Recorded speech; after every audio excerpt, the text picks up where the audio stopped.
Well, hi everyone, it's Pete here for the Pain Toolkit, and good morning or good afternoon or good evening to you, whatever time frame that you're watching us on or listening to this video. Hey, I've got my good friend with me, Grainne Daniels. Good morning to you, Grainne. Good morning, Pete. Nice to speak to you. It's a lovely sunny day here with us. It is actually sunny east of England, as they say. Yeah, indeed.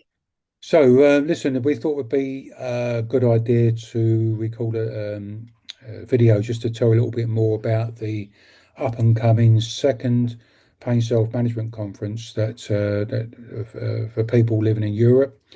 We ran the first one last year. I think it was last October, wasn't it? Something like that. Yeah, it was early So, October.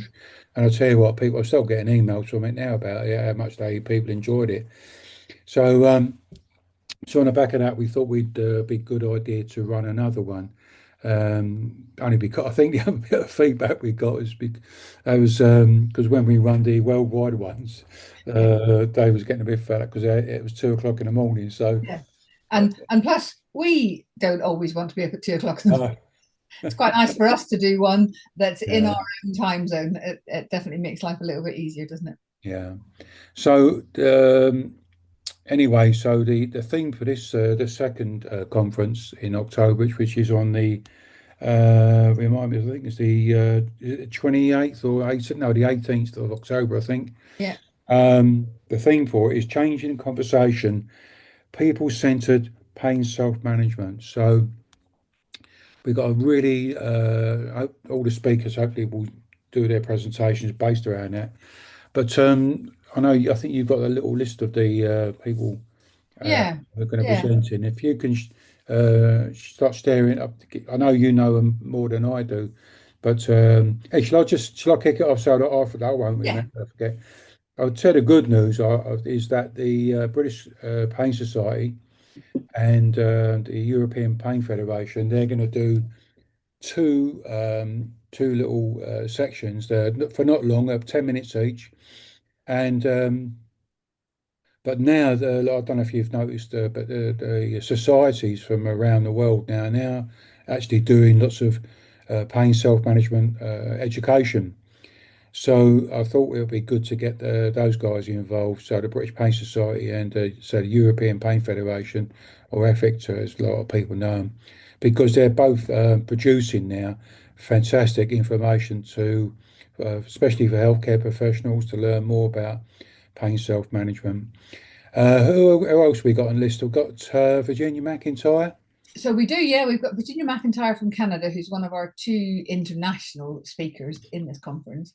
And Virginia is an amazing individual, and she's going to talk about how in Canada she and others have been helping to change the conversation around the importance of lived experience and the voice of people living with long-term conditions and pain in the decision-making process of healthcare and service development and things like that. And I think it feels at the moment, and I hope she will prove that with her talk, that in some ways Canada is certainly one of the countries that's really leading the way in that, where Yeah, they're it is. really getting strong advocates who are really able to speak out and really co-producing and that co-working is happening on a really significant level. So it'll be really good for people uh, Yeah, around the UK and Europe to hear how they're doing that in Canada. And Virginia yeah, is a great speaker, really knows her stuff, and has got a lot of useful information to give people. So she's one yeah, of the two international speakers. We then got Darshni, who's an occupational therapist from South Africa. And I mean, as she's one of two OTs that are speaking at this conference, and as Pete and I know, you can never have enough occupational therapists. And in a conference, really, they are one of the most amazing professions. And Darshni is going to be telling us. She comes from South Africa, so she's going to be telling us how they're weaving patient-centered self-management into healthcare in South Africa, and yeah. how she's doing that as an occupational therapist, which will be really interesting. She's not someone I've met before, so I'm really looking forward to hearing her talk. Well, Uh, I met her last summer actually at the IAS Congress in Amsterdam, yeah, and she come up. I don't know how we met, but we just got chatting as you do at these conferences. Yeah, That's what I like about, you know, we do, obviously it's just online and whatnot, but the face-to-face sort of conferences. And she asked me to do a podcast with her about pain self-management. But I've listened to. I think myself and Keith, we got invited to a South African conference or something like that. But it was, you know, when you meet people and you're thinking these people have got something interesting to say. Um, so I thought it's important to get her on board for this conference because I think our OTs they've got a good message to give. yeah, Her and Helen Broom, is it? yeah. They're both doing fantastic work over there in South Africa. So anyway, So so it's going to be good for everybody to kind of hear that word, because we can sometimes get a little bit lost in what different healthcare professional backgrounds can bring to pain management, and who can add what into it. And obviously, one of the important messages that we also have then is that we want that co-production to continue. So we always try and have at least two speakers who are not healthcare professionals and are advocates or lived experience, which is mm, Virginia is our international one. And then we've got Dave Oxley, who you're going to do a video with separately. And yeah, he is someone who's really in the last few years, he's from in England with us. And he's really come on a strong pain self-management journey, and has really been helping out loads and helping you develop things with the pain toolkit. And he's going to be talking about the excitement and word of that, yeah. and I'll let him do that video with you separately. Um, are there other occupational therapists? Then it's going to be the fantastic Sue Peacock, who's just an amazing. No, she's not actually an occupational therapist. I think she's a counselling psychologist, something like that. Yeah, Oh, my apologies then. yeah, You know, it's always maybe good when people don't know what profession each other is. That means you're blurring the lines sufficiently. I'll try and recover that. But whatever her professional background is, Sue has got some amazing stuff to talk about. Sleep is her area of real specialty, and she's an incredible speaker. She is, you know, we need to change the conversation around sleep. We need to talk about how important sleep is, the challenges that people have with chronic pain, getting good quality sleep, all the new things in life, and all of the yeah, additional things, you know, in the last probably 15, 20 years, more things have probably changed in everyday life that could impact on sleep quality than at any time probably yeah. prior in human civilization, certainly with the advent of technology and things like that that can, and just the immediacy of all news and world events and everything else, all of those things that can impact on our ability to sleep. So Sue's going to have some really good information to give us on that. She's got a lot vast amount of knowledge on pain management. I met Sue, oh, it must be about 15 years ago, maybe a bit more. I'm not sure now. If we was at a pain society conference, and you know, she was working, I think, over at Bedfordshire actually, at a pain management program over there. So she got tons of experience, and I know she'll be a great speaker for us. Yeah. And then we're going into a more what I would call a sort of real grassroots type of working, which has got just as much value and usefulness for anybody who's going to be coming along and listening as kind of anything on a more global scale. We're going to be drilling down into changing conversation around older adults with pain and rehabilitation needs.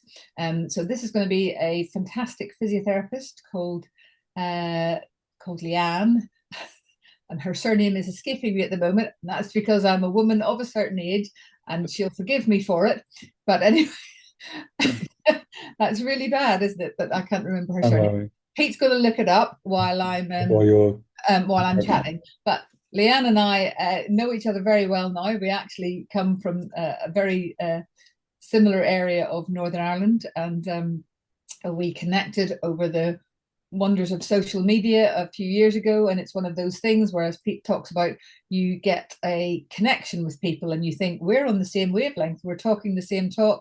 I'm really interested in what this person has to say. And what she's doing at this grassroots level, she works in the community with older adults who are maybe being discharged from hospital with rehabilitation needs.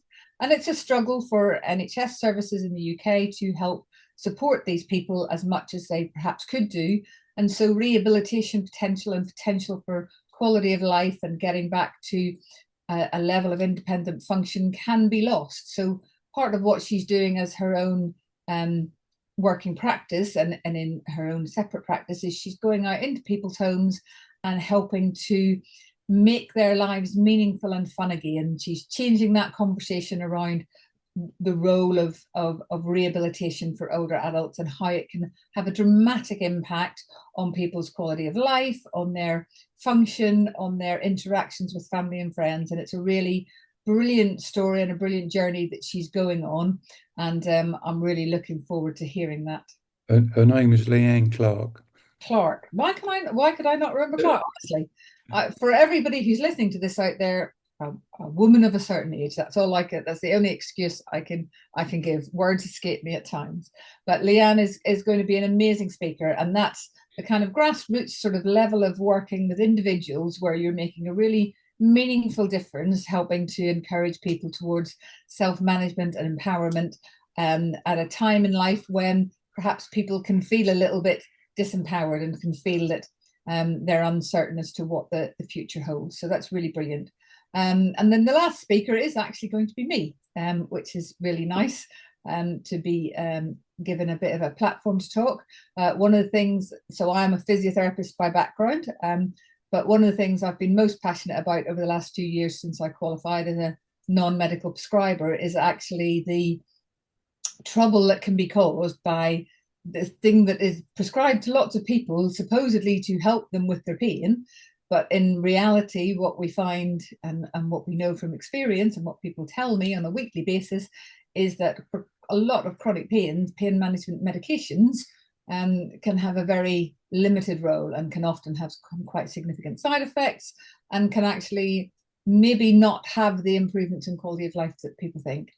But while you're still in pain, it can be really hard to negotiate either how to talk about reducing those pain medications. It can be a really scary thing to talk about reducing it. So I'm going to try and provide a bit of a demystifying around pain management medications, around medications for chronic pain, some of the issues about them, and hopefully enable any clinicians that are listening or any people living with pain that are listening to it to feel empowered to go and have conversations with healthcare professionals about actually, are these medications really working for me? Are they doing the job?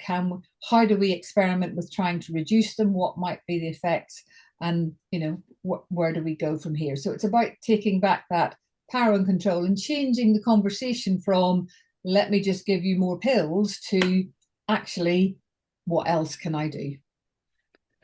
Okay, so thanks very much for that, Grania. And so there we are. So join us on the 18th of October. I know it seems quite far away at the moment as we're recording this back in June, but anyway, we thought we'd give you a little bit of a heads up who's going to be attending, and we're looking forward to it as usual.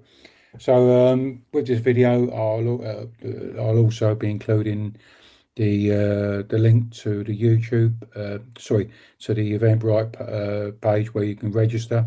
Hey, listen, if you can't make the 18th, don't worry.